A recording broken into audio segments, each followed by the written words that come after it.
사실 광우병부터 해가지고 막 이런 거 보면은 언론이 막 이래 부추긴 측면이 굉장히 많지 않습니까? 요즘 보면은 특히 상업주의 이런 거 막 이런 게 많이 이제 결합이 되면서 언론이 종종 무책임하게 나가는 경향이 있는데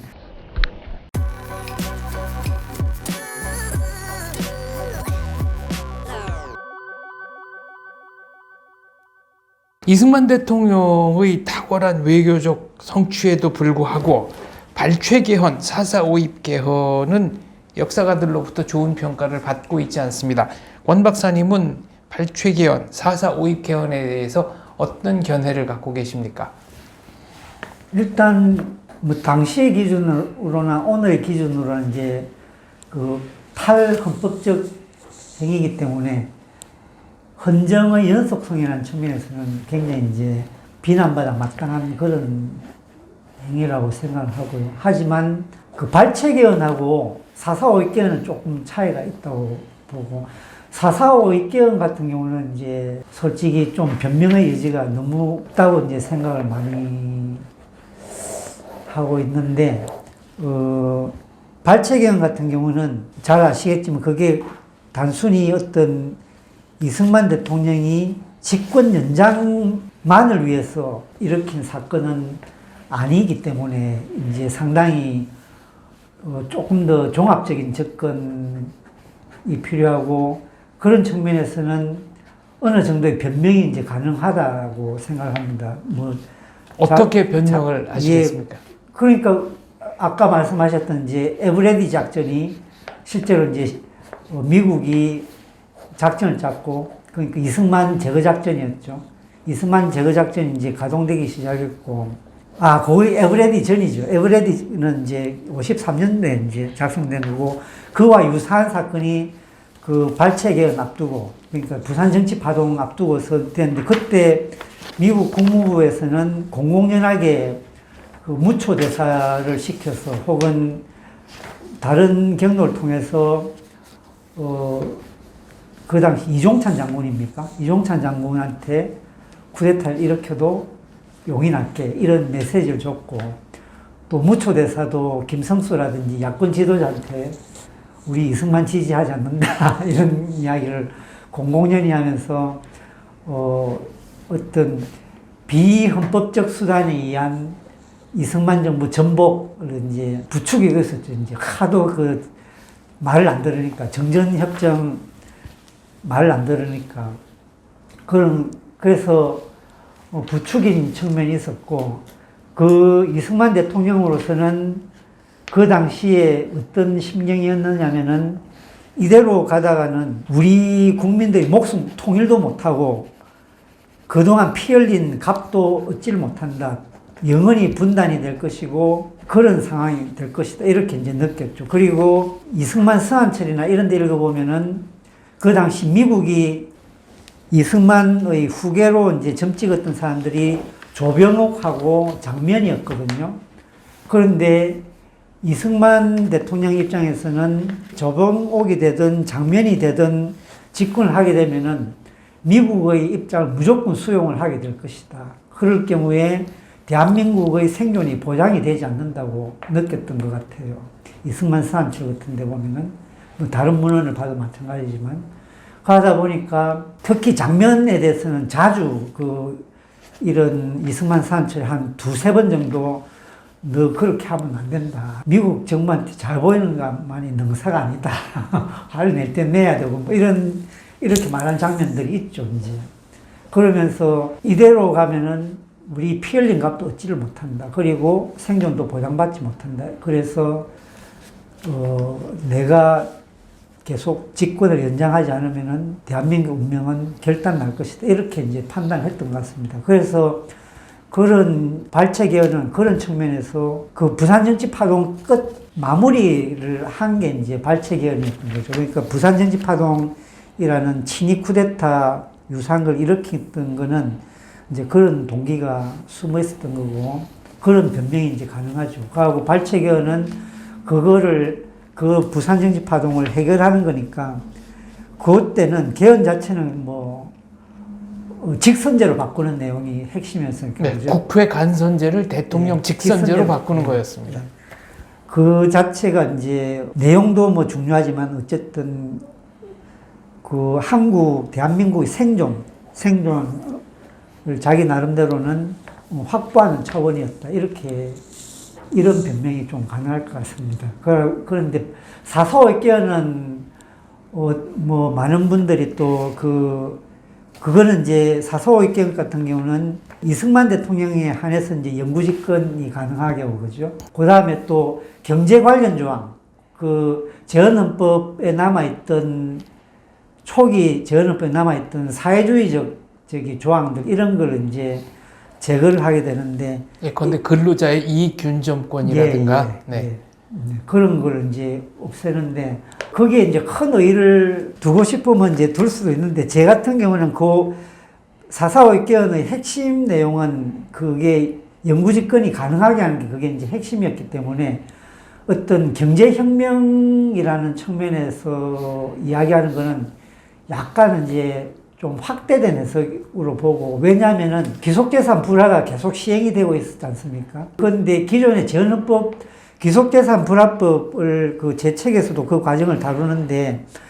처음에 굉장히 사회주의적인 귀속재산 불화법이 만들어집니다.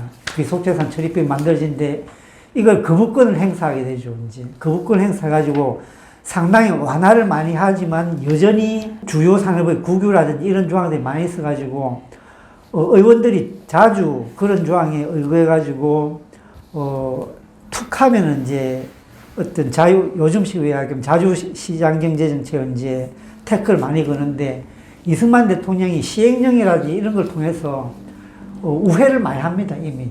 그래서 귀속재산 처리도 거의 법안을 무시하다시피 하면서 경매를 통해서 많이 이제 하기도 하고, 그러니까 이미 자유시장경제정책은 그 헌법이 아니더라도 실제 시행령을 통해서 이제 굉장히 좀 하고 있었거든요. 그러니까 어떤 면에서 4.45익견에서 경제조항은 실행하고 있는 것과 법을 좀 조응시키는 그런 차원이었던 게 더 강하지 않았을까. 물론 그보다 더 진일보한 측면이 있겠지만은 조응시킨 측면이 좀 강하지 않았을까 하는 게 이제 제 추측인데요. 그것도 제가 조금 더 그걸 읽어봐야 됩니다. 사실은 이제 문헌을 자세한 속기록, 회의록은 읽지 않고 그냥 이 차문을 통해서 제가 어떤 감으로 이야기하는 거기 때문에 조금 더 다른적인 답은 다음 기회에 이제 하기로 하고, 인상적인, 임프레셔니스틱하게 이제 이 정도로. 이 차문헌과 속기록 사이에는 어떤 차이가 있습니까? 개인적인 느낌을 말씀해 주시죠. 아니, 1차, 제가 이 책에 한해서는 2차 문헌들 오류를 너무 많이 발견했습니다. 진짜로. 처음 어떻게 이렇게, 그리고 단순한 해석의 오류인가요? 아니면 인용 자체의 오류입니까? 아니, 그러니까, 예를 들면, 저 뒤에 제가 대한정치공작대 사건을 이제 다루는데요. 이게 브루스 커밍스는 한국 전쟁의 기원에서, 이 대한정치공작대 사건의 최종 배우는 이승만 혹은 최고 권력 상층부를 이제 배우로 보면서, 정권 차원의, 기획으로 보는데, 그 목적은, 김효석 장관을 백성욱 장관으로 바꾸고, 신승모를 이범석으로 바꾸고, 뭐로 바꾸고, 뭐 이런 식으로 해요. 근데, 대한정치공작대 사건은 1950년 4월 초에 세상에 드러나거든요. 근데 김효석 내무장관은 2월 달에 잘려요, 이승만한테. 자기 한민당 편을 들어가지고, 한민당 측 경찰 인사를 한다고 이승만이 자르고 백성욱 장관을 2월 달에 임명을 하거든요. 그리고 이범석은 3월 말에 이미 국무총리 사표를 낸 상태였어요. 그러니까 브루스 커밍스가 주장하는 게 기본적인 사실관계가 맞지 않는 거죠. 시기가 완전히 어긋나네요. 네, 어긋나는데 그렇게 주장을 합니다. 그러니까 자료를 제대로 안 봤던 거죠, 이제. 그리고 우리나라 진보 쪽의 학자들이 브루스 커밍스의 오류를 그대로 재생산해서 지금도 이야기를 하고 있어요. 똑같이. 틀린 거를 말도 안 되게 오류를 재생산하죠. 그런데 전국회 속기록도 보면은 똑같은 경우가 많습니다. 예를 들면은 인터넷 문에 이런 데 보면 반민족행위 처벌법을 이승만이 반대를 했음에도 받아들인 거는 그 직후에 양곡수매법이 정부안을 냈는데 이 정부안이 잘 처리가 될지 말지 몰라서 이 정부안을 좀 국회가 수용을 해다오. 이런 측면에서 반민법에 반대하지만 반민법을 받아들였다. 이렇게 기술이 되어 있는 게 있어요. 이거 완전히 거짓말입니다. 왜냐하면은 실제로 그 반민법을 이승만 대통령이 거부권을 행사하려고 했었어요. 그래가지고 이인 법무부 장관한테 내가 거부권을 행사하려고 하니 우선 신익희 국회의장한테 한번 이야기를 한번 해봐라. 거부권 행사하려고 하는데 어떻게 했느냐 했더니 신익희 의장이 지금 요즘 유행한 제2요구권을 요구를 해도 3분의 2 쉽게 3분의 2선 확보한다. 그래서 지금 내봤자 소용이 없다고 그래요. 소용이 없다면서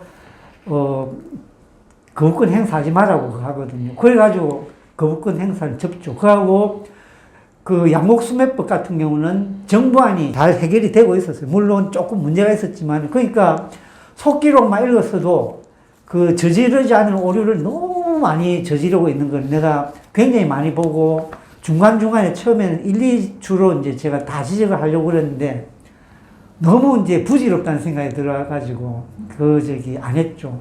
그 다음 또 한 가지는 대한민국 48년 8월 15일에 정부 수립 기념사 할 때 이승만 대통령이 한 4, 50분 가량의 기념사를 하는데 그 앞에 한 패러그래프 정도가 그날 아침에 도쿄에서 날라온 메가드 장군에 대해서 이제 헌사를 하는 부분이 있습니다. 한 5분 내지 10분 정도의 분량인데 옛날부터 메가드 장군은 계속 관찰해왔고 위대한 장군이고 뭐 일본의 민주주의를 갖다 주는 사람이고 하면서 막 칭찬해 줍니다. 그하고는 나머지는 이제 전부 앞으로 대한민국 수립됐으니까 이제 어떻게 해 나가야 되겠다. 뭐 우리 잘 하자. 뭐 이런 내용인데, 우리나라 학자가 그 연설에 대해서 어떻게 평하냐면은 결론적으로 메가드와 미국에 대한 헌사, 찬사였다. 이렇게 또 이야기를 해요. 그거 완전히 왜곡이죠. 그 학자의 주장을 또 강준만 씨가 현대사산책인가 하는 책에서 그대로 인용을 해요. 자기는 또 읽지를 않았던 거죠. 그 기념사는. 그러니까 이런 식으로 학계에서 잘못된 게 1차 사료를 보지 않고 혹은 1차 사료를 안 읽고 했던 어떤 왜곡된 혹은 과장된 거가 생산이 되고 그게 계속 이제 학계에서 유지가 되는 거죠. 그러니까 이게 1차 문헌을 읽지 않는 위험이 얼마나 큰지를 너무 잘 알 수가 있는 거죠. 학자들의 직무유기네요. 그렇죠. 역시 원사료의 중요성, 학문의 기본입니다. 맞습니다. 네. 그래서 이번에 너무 많이 느꼈습니다. 발췌개헌과 4.4.5입 개헌을 거치면서 자유당, 민주당, 양당제가 실현이 되는데 이 양당제 이때부터가 본격적인 정당 정치의 시작이라고 볼 수 있습니까? 글쎄, 그게 이제 뭐 명목상으로는 그렇긴 한데 자유당이 이제 1951년에 생겨가지고 뭐 부산 전치파동 자유당도 그때 원내 자유당이 있었고 원내 자유당이 있었는데 노선은 또 전혀 달랐잖아요, 그죠? 한 원내 자유당은 이승만 대통령하고 뻗나갔죠. 이제 내각 책임제로 하려고 해가지고 민주당하고 손잡으려고 계속했었고. 또 원내 자유당은 또 이승만 대통령 편이었지만은 그것도 뭐 그렇고 민주당만 해도 그 55년대 만들어진 민주당은 민주당 구파와 신파가 갈등이 너무 심해가지고 견원지간이었지 않습니까? 그러니까 차라리 민주당 구파하고 자유당이 오히려 더 가까웠지 신파하고 구파는 너무 달랐단 말이에요. 그러니까 구파의 지도적 인물이 신익희, 윤보선, 김영삼 대통령도 원래는 신파가 돼야 되는데 출신으로는 나중에 보니까 구파하고 이제 행동을 하게 되고. 뭐 현대사로는 민주당 구파의 적자가 김영삼, 신파의 적자가 김대중 이렇게 볼 수 있죠.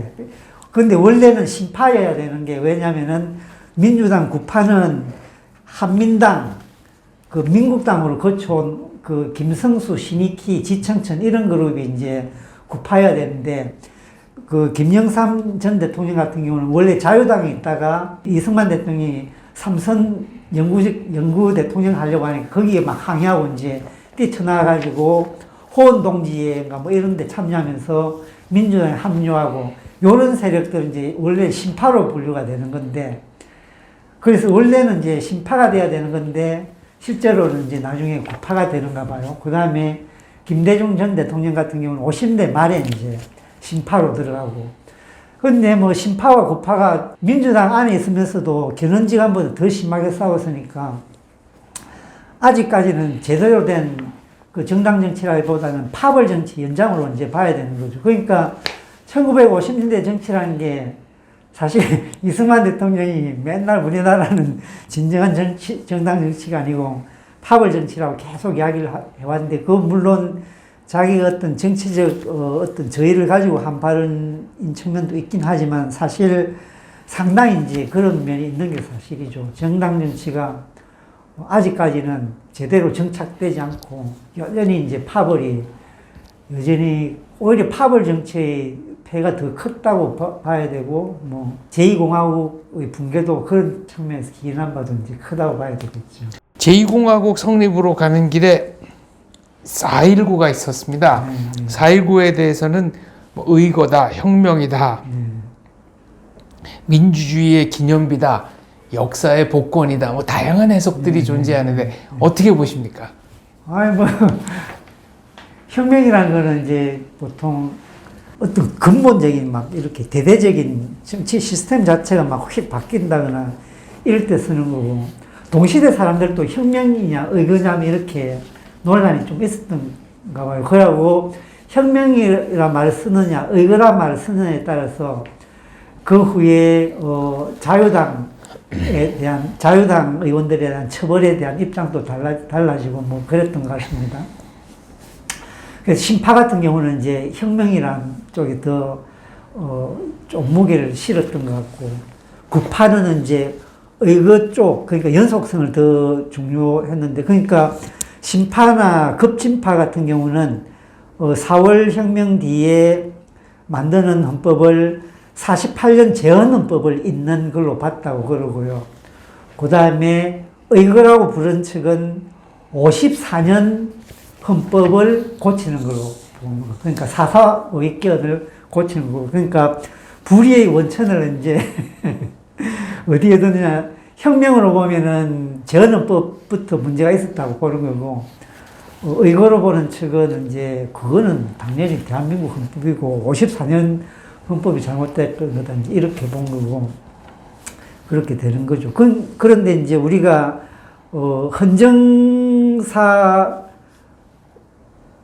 헌정의 연속성이라든지 어떤 지속 가능한 민주주의라는 측면에서 보면 당연히 그 혁명 그 당시 급진파들이 접근했던 그런 방식이 옳지 않죠. 왜냐하면 결국은 그게 정치 자체의 파탄으로 이제 기결이 되고 학생들이 의사당에 난입을 해가지고 헌정을 막 중단시키다시피 하고 이제 이런 헌정 중단 사태가 일어나니까요. 오히려 그게 이제 5.16의 빌미를 제공하게 되는 거죠. 오히려 정치에 이제 후퇴를 불러오게 되는데, 그러니까 우리가 왜 민주주의의 지속 가능한 민주주의를 위해서는 굉장히 그 어떤 민주주의 자체의 어떤 자기 제한이 굉장히 중요하다고 이제 많은 정치학자들이 이야기를 하지 않습니까? 막스 베버의 말로는 이제 균형 감각 같은 게 굉장히 중요한데, 극단에 치우치지 않는 것, 그 센스 오브 밸런스가 이제 중요한데, 극단에 치우치지 않는 게 굉장히 정치 세력들은 중요한데, 이게 급진파들이 의정을 장악하는 순간 이거를 이제 다 깨버리는 거죠.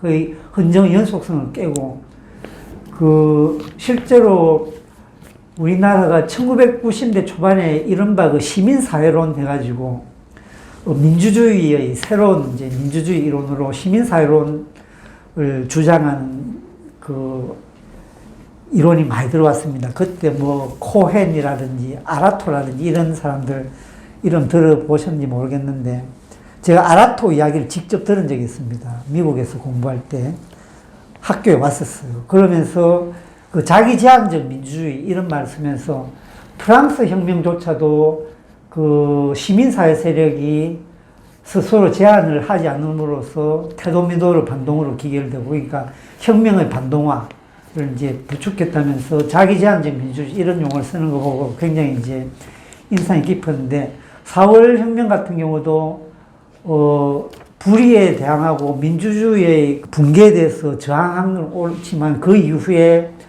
그 정치 세력이 그 혁명적 에너지 자체를 뭐랄까 컨트롤을 굉장히 잘해가지고 좀 순치시키는 과정이 있어야 됐고, 또 급진 세력들도 자기 스스로를 제한하는 그런 게 있어야 되는데, 사실 급진 세력한테 그 자기 제한의 미덕을 발휘하는 거라는 게 좀 어불성설인 거죠. 어떻게 보면 어불성설인데, 그런 만큼 그 기성 정치 세력이 그런 걸 굉장히 잘 컨트롤했어야 됐는데 그걸 이제 너무 방치를 했고, 장면 총리 같은 경우는 특유의 그 온화한 인품이라든지 우유부단함, 많은 정치인들이 지적했지 않습니까?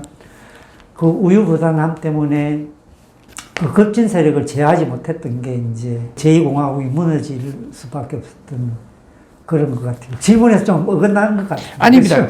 급진 세력 말씀도 하셨는데, 그리고 지금 자기 제한적 민주주의 말씀도 하셨는데, 당대 기록을 보면 30대 기자가, 그러니까 30대 초반의 기자가 담배를 꼬나물고 총리한테 질문을 하면 총리가 땀을 뻘뻘 흘리면서 존댓말로 그것도 아주 정중하게 인사를 하면서 대답하는 이런 풍경을 보고 이것이 4.19가 이룩하려고 했던 민주주의냐, 여기에 회의가 들었다는 기록도 있었습니다. 그러니까요. 그때 학생하고 언론인들이 특히 그 급진적인 경향을 많이 보였나 봅니다. 그래가지고 4월 4.19를 갖다가 급진화시키는데 굉장히 큰 역할을 했다고 제가 알고 있어요. 그래서 요즘 언론 통제, 언론인들이 막 그게 사실 광우병부터 해가지고 막 이런 거 보면은 언론이 막 이래 부추긴 측면이 굉장히 많지 않습니까? 요즘 보면은 특히 상업주의 이런 게 많이 이제 결합이 되면서 언론이 종종 무책임하게 나가는 경향이 있는데, 그 시절이 조금 다르긴 했겠습니다만은 언론인들이 너무 지나치게 나갔던 것 같더라고요, 그 시대에. 그러면서 네, 당대 평가 중에는 4.19는 언론인과 학생만 덕본 거다라는 얘기도 있었습니다. 그러니까 언론의 책임이, 언론의 자제가 얼마나 중요한지, 그다음에 언론의 성숙된 언론이 얼마나 중요한가를 너무나 잘 알 수가 있었죠. 우리가 그렇게 언론인들이 조금 더 성숙된 방향으로 보도를 하고 그 혁명의 에너지를 유도를 했으면은 어쩌면은 민주주의 측면에서는 훨씬 더 이제 조금 더 평탄한 길을 걸었을 수도 있죠. 어디까지나 가정이겠습니다. 아까 급진파 말씀하셨는데, 당대 급진파의 주장이 국민 대다수가 용인할 수 있는 선을 넘어섰다, 이렇게 보시는 건가요? 용공적인 면이 분명히 있었습니다. 좀 있었겠죠. 그 부분은 제가 뭐 자세히 공부를 안 해서 잘 모르겠고요. 뭐 하여튼 그래도 뭐 짐작 가는 건 있는데, 어느 정도 뭐 북한으로 막 가재 잡고 이래 살았으니까 그런 거는 뭐 너무 나이브한 거죠, 솔직히 말해서. 이런 질문도 한번 드려보고 싶네요. 4.19 이후에 이제 개헌이 되고, 이때는 뭐 압도적인 내각제 개헌이었습니다. 대세가 그렇게 갔으니까요. 민주당은 절대 다수 의석을 차지합니다. 거의 뭐 90% 가까이 얻었죠. 그런데 신구파가 분당을 합니다. 그렇다면은 제2공화국 내각제 실패 이유 어디서 찾아야 될까요? 아까 실패한 이유 몇 가지 말씀해 주셨는데 그 밖에는 또 어떤 걸 들 수 있겠습니까? 그 학자들 같은 경우는 이제 조건의 미성숙 이런 이야기도 많이 하는 것 같아요. 그러니까 왜 우리가 민주주의, 지속 가능한 민주주의가 되려면은 경제적으로 어느 정도 발전을 해야 되고, 그 다음에 중산층이 이제 두터워야 되고, 뭐 이런 이야기를 많이 하지 않습니까? 그런 요건이 이제 부재했다. 그러니까 구조적인 요건은 이제 그런 식으로 하는데 사실 그게 이제 충분 조건이라고 볼 수는 없겠죠. 이제 그게 민주주의 실패의 충분 조건 볼 수 없고 그런 조건이 없더라도 민주주의 유지하는 경우가 드물긴 하지만 있긴 있으니까요. 근데 제2공화국 같은 경우는 어쨌든 4.19가 일어나면서 만악의 근본이 이승만 대통령의 독재를 가능하게 한 대통령제에 있다고 봤으니까 이제 내각 책임제로 가는 거는 너무나 분명한 사실인데 그 재헌국회 때도 내각 책임제로 갈 거냐 대통령제로 갈 거냐 이런 논란이 많았지 않습니까? 그러다가 이런 그 북한과 마주하고 있는 이런 현실에서는 강력한 리더십을 행사할 수 있는 그 대통령제가 맞다 이제 이렇게 되는데 내각 책임제는 그 대통령제보다 그 운용하기가 훨씬 더 이제 힘든 걸로 유명하지 않습니까? 그죠?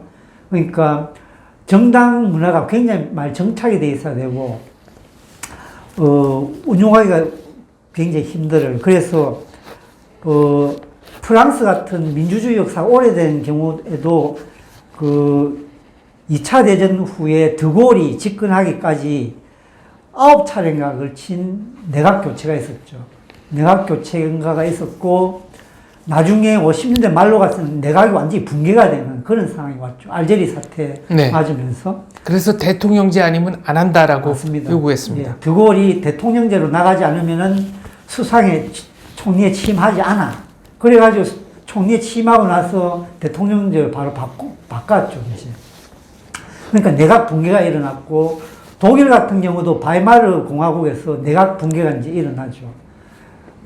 내각 붕괴 사건은 너무너무 많았어요. 그러니까 이게 정당이 성숙하고 선거제도라든지 이런 게 잘 갖춰지고, 그 다음에 군소정당 지나치게 많은 정당들이 출연하지 않게 하고, 이런 많은 조건들이 갖춰져야 돼, 이제 유지가 되고, 그 다음에 고도의 협상 능력과 타협 능력이 필요한 게 이제 내각 책임제인데, 사실 그 50년대 우리나라 그 팝의 상황을 보면은 내각 책임제가 될 수가 없는 그런 상황이었던 게 너무나 명백하게 드러나죠. 조선의 사색당파의 연장선입니다. 비슷한 거죠. 이제 그러니까 장면 내각이 들어서고 나서도 4번인가 5번 내각 교체가 있었다고 하지 않습니까? 내각을 내각이 출범하고 나서 일주일인가 보름 만에 1차 내각 교체가 있었다고 그러고 하도 구파해서 난리가 쳐서 그러니까 그 이후에도 4번인가 5번 내각 교체를 했고, 그 다음에 학생들이 막 데모를 1년 동안 뭐 1000회인가 2000회인가를 시위를 했다고 그러지 않습니까? 그 4월 혁명 당시에. 그 상황에서 그 어떤 이 시위를 통제도 못하고, 그런 와중에서도 끊임없이 당내에서는 당파 싸움, 그러니까 막 파벌 싸움을 하고 있으니 이게 성공할 수가 없는 거죠, 이제. 그러니까 근본적으로는 정당 정치가 현대적 정당 정치의 능력이 안 돼 있는 상태에서 이 내각 책임제를 해놓으니까 뭡니까? 이게 뭐라고 해야 되죠? 옷에 맞지 않는, 몸에 맞지 않는 옷을 이제 너무 선진적인 옷을 입었던 게 아닌가 그런 생각이 많이 듭니다. 정당 정치의 성숙에 대해서 예, 말씀하셨는데 예. 3공화국 때 이 한국 정당의 특징에 대해서 질문하니까 한 야당 의원이 이렇게 대답했습니다. 공화당 지시대로만 하는 게 무슨 정당이냐. 신민당 제 멋대로만 하는 것들이 무슨 정당이냐. 예. 누가 그런 이야기를. 발언자는 알려지지 않았습니다. 예. 네. 그러나 신민당 의원의 발언인 것은 확실하고 여러 책에도 그렇게 그렇죠, 기록이 그렇죠. 돼 있습니다. 신민당이야 진짜로 파벌이 많았죠. 거긴 뭐 견지동우회, 뭐 김영삼계, 김재광계, 예. 이기택계, 이철승계, 신도한계, 뭐 예. 많이 유진상계, 네. 그다음 박순천 여사 뭐 너무 많았죠. 그렇다면은 아까 이제 광우병 얘기도 예. 해주셨는데 21세기 들어서 의회 민주주의의 성패랄까요? 이 성패를 가늠하는 기준 뭘까요? 의회 민주주의 승패. 그러니까 어떻게 하면은 한국의 의회 민주주의를 더 잘할 수 있겠습니까? 저는 이제 조선 왕조의 사색단파 의식 이거를 빨리 벗어나야 한다고 생각합니다.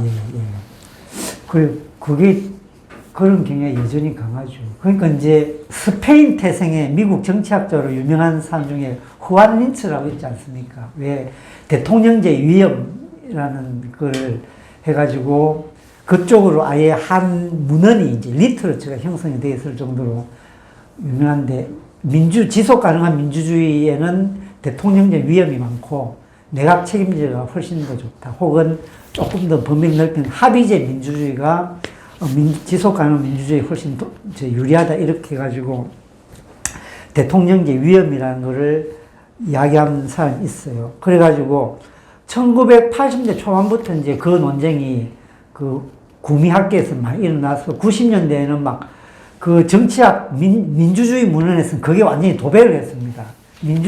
대통령제가 진짜 위험한지 안 한지. 그래가지고 이론적인 연구 주장도 많았고 실증적인 논문도 엄청나게 많이 생산이 되었는데 실증적인 연구를 해보니까 완전히 100% 확실한 거는 아니지만 대통령제가 조금 훨씬 위험한 걸로 그렇게 실증 연구가 나왔습니다. 남미는 전부 다 대통령제 하지 않습니까? 거기는 심심한 쿠데타 일어나고 뭐 우리도 탄핵이 최근에 일어났지만은 탄핵을 그냥 밥 먹듯이 하고 막 이러지 않습니까?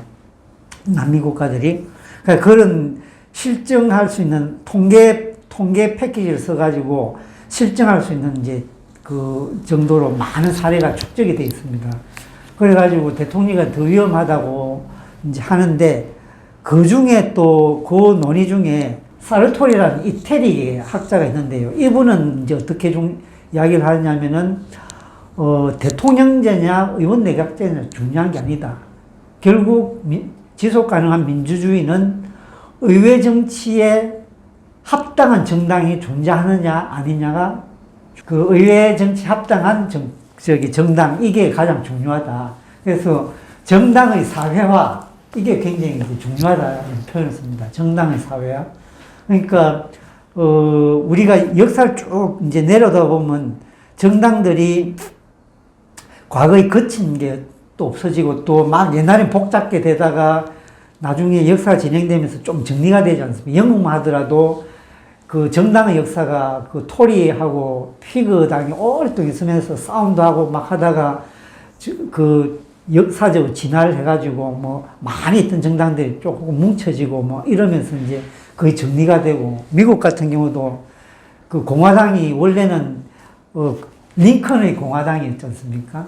그 노예제도를 폐지시킨 공화당이었는데 그랜드 올드 파티라는 별칭도 가지고 있고 그러니까 이렇게 쭉 오랜 세월을 가지면서 이제 진화를 하는데 그러면서 정당들이 사회화가 되는 거죠. 정당들이 사회화 되는데 그때 제일 중요한 게 정당들이 아까 말씀드렸던 그 균형감과 책임감과 그 균형감과 계속 익히면서 예를 들면 자기가 집권하더라도 극단적인 정책을 펼치지 않아야 되고 야당이 되더라도 극단적인 포퓰리즘이라든지 이런 유혹에 빠지면은 그 정당이 제대로 된 정당이 안 되는 거죠.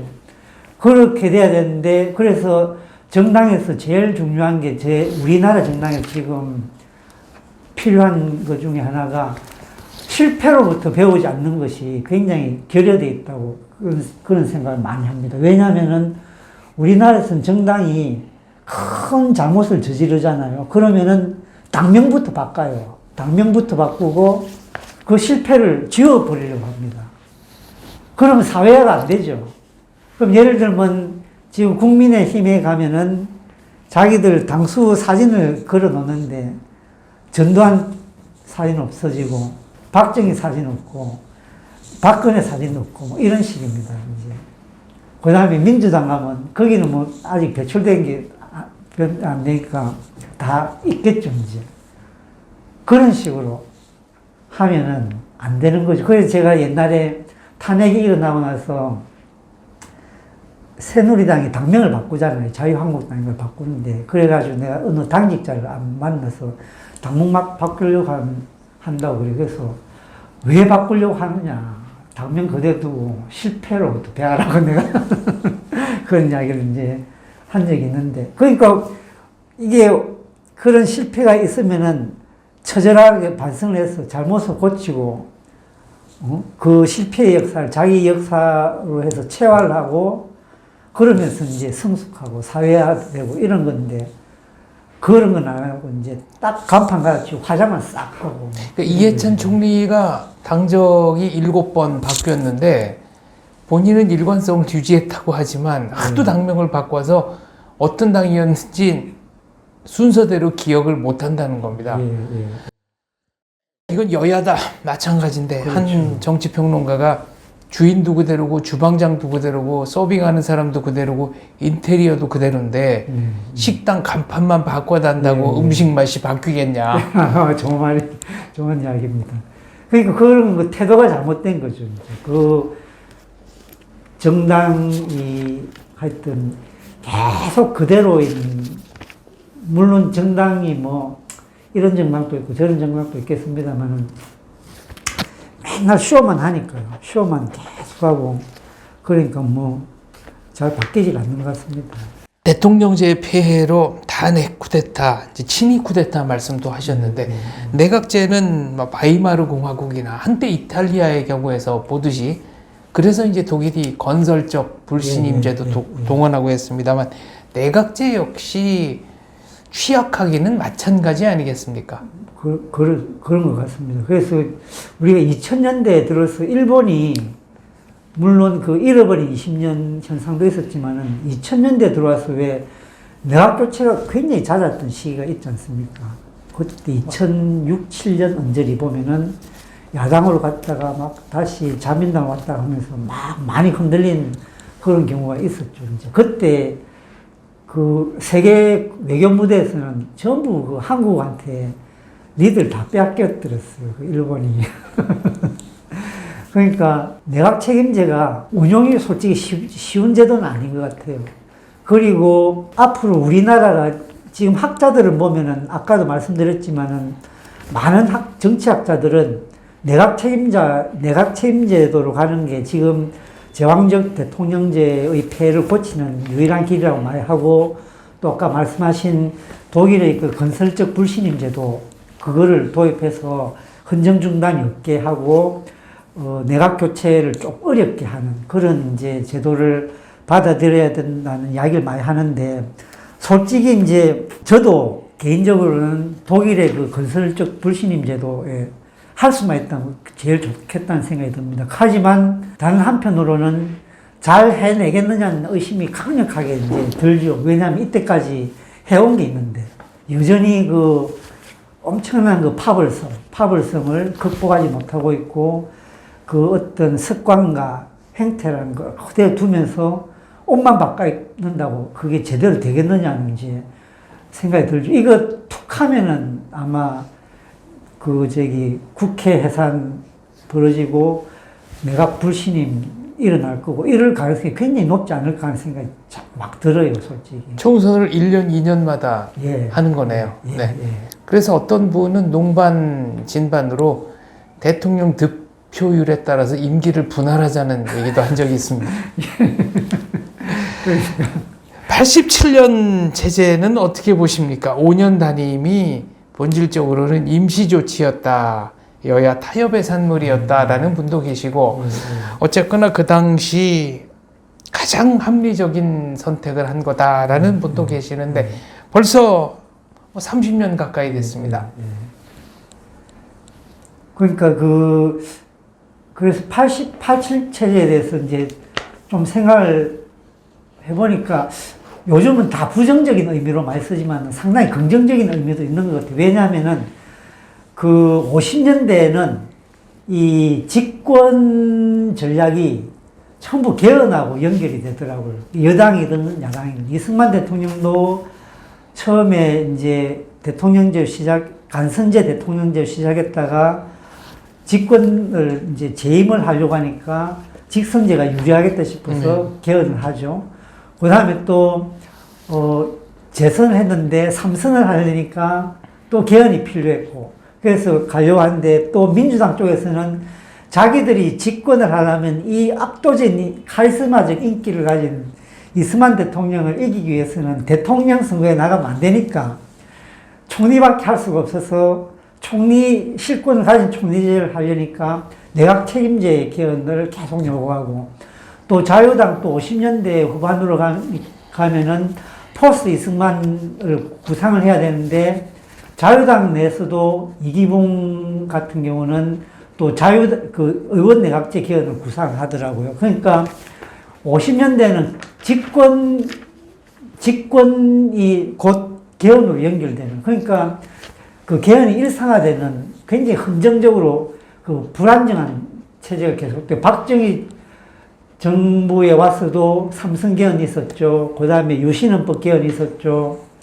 우선 80년 들어오면 또 그 전두환 정부가 들어서면서 또 개헌이 있었죠. 뭐 하여튼 보면은 헌정적으로 굉장히 중단이 많았던 그런 게 이제 우리 헌정사였는데 87년 이후로는 이제 없었으니까 30년 동안. 물론 그 중간에 개헌하자는 목소리는 많았지만 어쨌든 안정된 이제 헌정적으로 안정이 되었죠. 아무리 문제가 많았다 하더라도. 그거는 확실히 이제 헌정적 안정성은 좋았던 측면이라는 생각이 들고, 하지만 말씀하신 대로 그 5년 단임이라는 거는 뭐 아무것도 해볼 수 없는 그런 거기 때문에 4년 중임제 개헌으로는 뭐 가야 되지 않을까. 그런 면에서 그 87년 물론 더 급진적으로 고친 방법도 있죠. 뭐 많은 사람들이 지역 감정이라든지 여러 가지 표의 등가성, 비례성 이런 거 고려할 때는 그 비례대 표제를 더 확대해야 되는데 이것도 충분히 이제 설득력 있는 이야기인 것 같고, 그런 면에서는 하여튼 조금 우리가 이상적으로 본다면은 대통령 중임제에다가 비례대표성을 좀 높이는 거는 우리가 좀 앞으로 그 정치권이나 합의를 해서 좀 그 방향으로 가야 되지 않을까. 내각 책임제로는 거의 불가능하다는 생각이 너무 많이 들고, 또 이미 우리 국민들도 대통령제에 많이 익숙해 있기 때문에 브라질 같은 경우가 내각 책임제로 갔다가 국민들이 싫어가지고 다시 돌아온 케이스거든요. 네, 그러니까 브라질 같은 경우에는 네. 국민들도 그렇지만 행정부가 대통령제를 하면서 그동안 학습한 노하우가 있기 때문에 내각제로 갔을 때 그 학습 비용이 천문학적이다라는 얘기가 나왔습니다. 그러니까요. 네, 그 관례라는 거는 암묵지라는 거는 사실 대단한 건데 여기에 관한 고려가 없었다라는 거죠. 그런 것 같아요. 그래서 우리도 물론 우리 헌정사도 이제 70년인데 하여튼 현재로서 이 내각제로 간다는 건 너무 큰 변화이기 때문에 어떤 정치인들도 그걸 제한을 하기는 힘들 것 같고, 현실적으로 우리가 고칠 수 있는 것 정도를 이제 고치는 게 최선이 아니겠느냐는 생각이 들고요. 개헌 가능성이 있다고 보시는 겁니까? 별로 없다고. 해야 한다, 했으면 좋겠다라고 생각하시는 겁니까? 했으면 좋겠다는데 그 한계가 아마 중임제와 비례성 강화 정도 아니겠느냐. 그럼 한간에서 나오는 원포인트 개헌, 그러니까 대통령 임기만 바꾸자라는 것과 또 해석적 개헌 등등. 해석적 개헌 무슨? 해석적 개헌이라는 것은 총리가 내각을 통할한다라고 했으니까 이원 집정부제로도 갈 수 있는 거 아니냐, 이런 주장이죠. 우리 헌법 조문에 있는 총리의 권한을 최대한 확대를 한다고 하면 내각제는 불가능해도 이원 집정부는 가능하지 않겠냐, 이런 얘기였습니다. 이원 집정부제는 이원 내각제보다 더 힘들 것 같아요. 왜냐하면은 대통령과 국무총리 사이에 역할 분담이라든지 이런 게 잘 이루어져야 되는데요.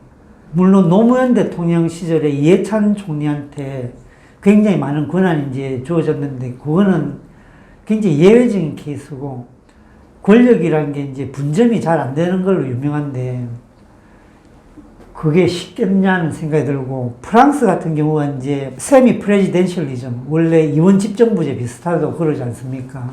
그래서 대통령은 뭐 외교 국방 이런 거 맡고 총리는 이제 내치를 맡는다 이렇게 되지만, 제가 프랑스 쪽 문헌을 한번 읽어본 적이 있는데 같은 정당일 경우에는, 그러니까 대통령과 총리가 같은 정당일 때는 사실상 순수 대통령제로 귀착되는 경우가 경향이 강하다고 합니다. 그 다음에 지금은 이제 코하비타시옹, 좌우동거 정부가 별로 안 나오지만은, 80년대, 90년대는 코하비타시옹이 종종 나왔지 않습니까? 그렇죠. 동거 내각. 예, 동거 내각이 나왔을 때는 거의 순수 내각제로 많이 돌아가는 게 경향이었다고 합니다. 물론 그 대통령하고 갈등이 생기면은 차기 선거에서 문제가 많이 생기기 때문에 내각에 상당히 제약이 오긴 왔다고 하지만 그 학자의 주장은 그랬어요.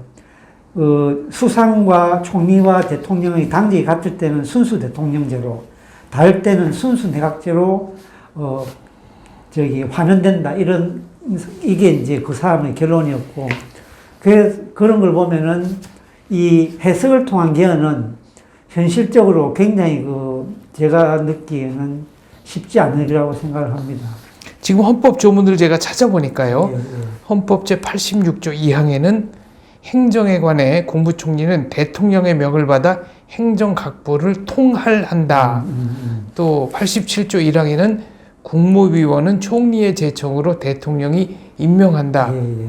87조 3항에는 총리는 대통령에게 국무위원의 해임을 건의할 수 있다. 내각 통할권, 임명 제청권, 해임 권의권이 있습니다. 그 조문, 그 재헌헌법부터 이제 그런 조항이 상당히 있었고, 유진호 박사가 대통령제 헌법으로 갑자기 바뀌었을 때도 해석을 통해서 내각제 쪽으로 많이 가려고 했습니다. 그런 조항들이 유진호 씨 말에 따르면 다 내각 책임제를 염두에 두고서 만든 조항들인데, 하룻밤 사이에 이제 그게 대통령제 바꾸면서 미처 떨궈내지 못한 이제 조항들이죠. 그러면서 이제, 그런 거를 해석에 따라서는 할 수는 있지만, 어쨌든 이 대통령한테 막강한 권한을 주기 시작한 이상은 현재의 그 정치 운영 능력상, 경향상 이런 통할이라는 말을 아무리 많이 쓴다고 하더라도 대통령은 국민에 의해서 직접 선출된 사람이고 총리는 임명된 사람인데 파워가 게임이 안 되는 거죠. 그건 대통령 마음먹기에 따라서 하루아침에 그냥 왔다 갔다 하는 건데, 해석에 의한 개헌 그런 거는 아예 아니라고 봅니다. 알겠습니다. 네. 마무리 질문입니다. 국회 속기록을 통해서 오늘이 온다. 재헌 국회 회의록 속의 건국이라는 책을 내셨는데, 원사료를 읽으시면서 혹은 집필하시면서 가장 인상적인 부분이었달까? 울컥했던 부분이랄까? 어떤 대목이 있습니까? 울컥했던 부분 맨 마지막 문장 쓸 때 조금 울컥했습니다. 진짜로. 나라의 길을 만드시느라고 애쓰신 재헌 의원들께 감사를 드립니다. 이건 정말 진심이었어요. 눈물을 흘렸어요. 실제로. 진짜 고맙다는 생각이 많이 들었습니다. 물론 거기에는 막 이런 프라치 의원이라든지 소장파들 진짜 싸가지 없이 이야기를 했거든요. 저도 이제 나이가 좀 되다 보니까 저도 그런 시절이 있었겠습니다만, 정말 얼마나 집요하게 정부를 물고 늘어지고 의사 진행을 방해를 하는지 정말 너무 미울 때가 많더라고요. 어떻게 저렇게 1년 후에, 2년 후에 북한에서 쳐들어오는데 저렇게 철없이 까불었을까, 이 생각도 하면서도 참, 어쨌든 정말 이게 그야말로 적수공권에서, 그죠? 아무것도 없는 데서. 물론 현행법이라는 게 존재했지만, 어쨌든 그 모든 법을 새로 써나가야 되고, 기발 만들어야 되고, 하여튼, 모든 내후 외환이 다 있는 상황에서 그 제도를 만들어 나갔으니까요. 길을 내는 거지 않습니까? 나라의 길을. 기분 좋은 건 굉장히 많았죠. 신난 적은 굉장히 많았습니다. 저는 텍스트 해석 같은 걸 굉장히 좋아합니다. 어떤 문장이 있을 때 이런 걸 어떻게 해석해야 될까. 또 이런 해석들을 엮어가지고 하나의 스토리를 만들어내는 것, 이런 거를 좋아하는데, 박사논문도 상당히 그런 부분이 많습니다. 근데 이런 거를 이제 아까도 말씀드렸듯이 언뜻 읽으면 잘 이해가 안 되는 부분들이 꽤 많고, 이런 걸 스토리를 엮어가지고 이제 하는 그런 거. 그 다음에 그야말로 발견의 기쁨. 이때까지 어떤 사람도 어떤 책도 이야기하지 못했던 그런 것들이 너무 많이 나오니까요. 세밀하게 들어가면 많이 나오지 않습니까? 반민특위 만들 때 제주도가 선도자 도냐, 뭐 길도자 도냐, 길도자 네. 도냐, 그것까지 막 싸움하면서 막 우기고, 그 막 말도 안 되게 우겨가지고 막 어거지 서서 자기 주장 관철하는데, 그걸 또 조헌영 의원하고 신익희 의장이, 조헌영 의원이 어제 국회가 서로 모순된 두 가지 안을 처리를 했으니까 이거는 후대 남기기 부끄럽다. 그래서 하나를 없애자 이러니까 신익희 의장이 있는 건 있는데 그대로 둬라. 거의 후손이 보게 둬라. 이런 의미죠, 이제. 그런 이야기는 제가 정말 처음 들어보는 이야기고, 또 이 이야기를 아는 사람 아무도 없을 거예요. 읽지 않은 사람이라면. 그러니까 그런 거를 이렇게 보는 거는 정말 말할 수 없는 기쁨이었죠. 우리 역사에 정말 그 한 구석에 있던 걸 다 끄집어내는 거니까 정말 발견의 기쁨이 이루 말할 수가 없었습니다. 저는 이 책이 가지고 있는 미덕 중에 하나, 그리고 권 박사님이 강조하신 것 중에 하나가 당대의 기준으로 과거를 평가하지 말라라는 메시지 같습니다. 그래서 이 원사료를 보다가 지금의 독자들이 이해 못할 대목 같으면 이제 설명도 하시고, 또 왜 이분들이 이렇게 발언하고 행동할 수밖에 없었는지에 대한 얘기를 쭉 하셨거든요. 우리는 이제 역사가 어떻게 전개되어 있는지를 아니까 판단할 수 있지만 그분들 당대에서는 그게 불가능했을 테니까요. 그렇겠죠. 네. 중요한 대목은 제가 줄을 쳐가면서 읽었는데 거의 모든 문장마다 줄을 치고 있는 제 자신을 발견하고 깜짝 놀랐습니다. 그리고 감사합니다. 신은 디테일한 곳에 깃든다라는 속담이 있습니다. 독자들에게 신을 만나게 해주셔서 정말 감사드립니다. 아이고, 그거는 너무 나간 말씀이십니다. 어쨌든 제게 하여튼 감사드리고요. 아주 극찬을 해주셔서 감사합니다. 디테일에 이런 재미가 숨어 있다는 것을 저는 새삼스럽게 깨달았고, 아까 말씀드린 것처럼 제가 전혀 모르고 있던 부분, 이 국회 속기록 속에 원석처럼 박혀있던 그 수많은 보석들을 독자로서 발굴해가는 재미도 여간 대단한 것이 아니었습니다. 다시 한번 감사드립니다. 감사합니다. 감사합니다.